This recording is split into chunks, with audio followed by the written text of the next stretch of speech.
बचाओ बचाओ, मुझे आजादी चाहिए, मुझे आजादी चाहिए। क्या तुम्हें आजादी चाहिए? ए औरत, अगर तुझे परिवार का हिस्सा बनना है तो अपनी आजादी और पढ़ाई की जिद छोड़नी होगी।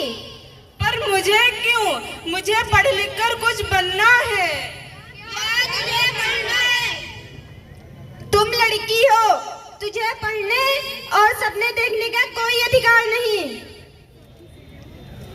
मुझे अपनी भावनाओं को व्यक्त करने की और बोलने की आजादी चाहिए। क्या तुम्हें बोलने की आजादी चाहिए? ए औरत, धर्म तुझे बोलने का कोई अधिकार नहीं देता। मुझे अपने समान अधिकार चाहिए, मुझे अपने फैसले लेने का अधिकार चाहिए। संस्कृति ने जब महिला और पुरुष को अलग बनाया है, इसलिए तेरे अधिकार कभी नहीं पूरे हो सकते। मुझे रूढ़िवादी से मुक्ति चाहिए, मुझे रूढ़िवादी से मुक्ति चाहिए। क्या तुम्हें मुक्ति चाहिए? ए औरत, अगर तुझे समाज का हिस्सा बनना है तो तुझे सर ढक कर और झुक कर ही रहना पड़ेगा।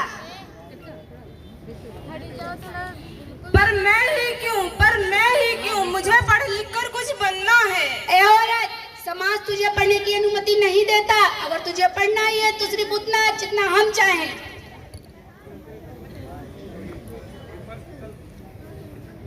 ए औरत, तुझे काम करने का कोई हक नहीं। औरत की जगह केवल रसोई घर में होती है। अगर तुझे काम करना है तो रसोई घर में कर।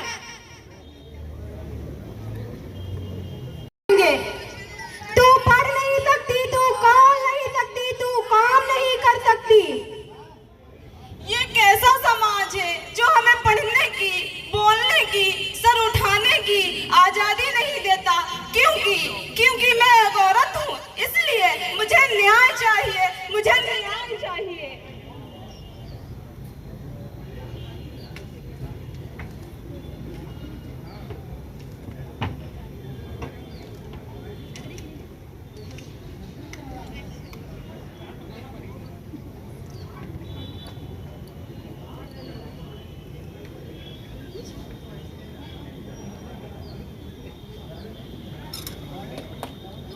तुम कौन हो? मैं संविधान हूँ। यहाँ कैसे?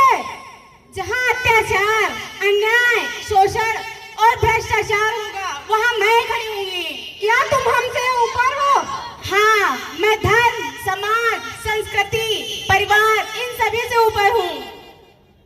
ए नारी, उठ जा। तुम कौन हो? मैं संविधान हूँ और मैं तुम्हें इन सामाजिक पीढ़ियों से मुक्त कराने आई हूँ। कैसे? इस किताब के जरिए। ये कैसी किताब है? ये एक ऐसी किताब है, ये हमारे देश का संविधान है और ये तुम्हें वो हर अधिकार देती है जिससे इस समाज ने तुम्हें वंचित कर रखा है। हमारे देश के संविधान में इतनी ताकत है कि वो ऐसी अनेक सामाजिक कुरीतियों की पीढ़ियों को पिघला सकता है। बस जरूरत है हमें अपने अधिकारों व कर्तव्यों के प्रति सजग होने की। भारत हमारी माता है और भारत को एक नारी के रूप में पूजा जाता है, पर अफसोस आज इसी नारी के गोद में महिलाओं पर अत्याचार समाज है। हम कौन होते हैं एक महिला से उससे अधिकार छीनने वाले, जबकि हमारे सर्वोच्च संविधान ने उसे बराबर के अधिकार दिए हैं।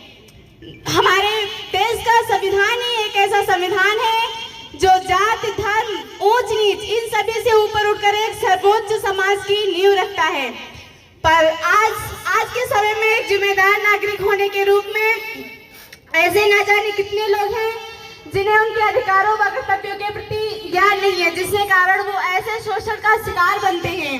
तो एक जिम्मेदार नागरिक होने के रूप में हमारा ये कर्तव्य बनता है, हम अपने अधिकारों व कर्तव्यों के प्रति न केवल स्वयं बल्कि दूसरों को भी सजग करें, जिसके कारण वो एक सर्वोच्च व सशक्त समाज की स्थापना करें। आप सभी से मेरा ये विनम्र निवेदन है कि आप सभी लोग हमारे साथ खड़े होकर अपने अपने स्थान पर खड़े होकर हमारे साथ संविधान की प्रस्तावना को दोहराएंगे।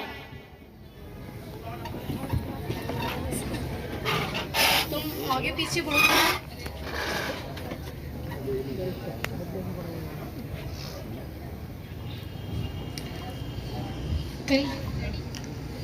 हम भारत के लोग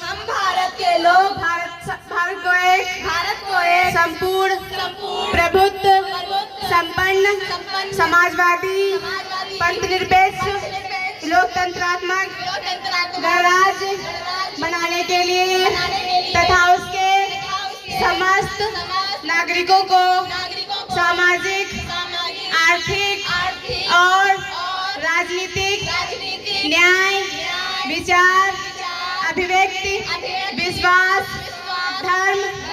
धर्म की उपासना और स्वतंत्रता प्रतिष्ठा करने वाली तथा उन सब में व्यक्ति की गरिमा और राष्ट्र की एकता और अखंडता बढ़ाने वाली बंधुता को बढ़ाने के लिए दृढ़ संकल्प होकर अपनी इस संविधान सभा में आज तारीख 26 नवंबर 1949 ईस्वी मिति मार्ग शीर्ष शुक्ल संपत्ति संवत 2006 विक्रमी को अंगीकृत, अधिनियमित और आत्मार्पित करते हैं।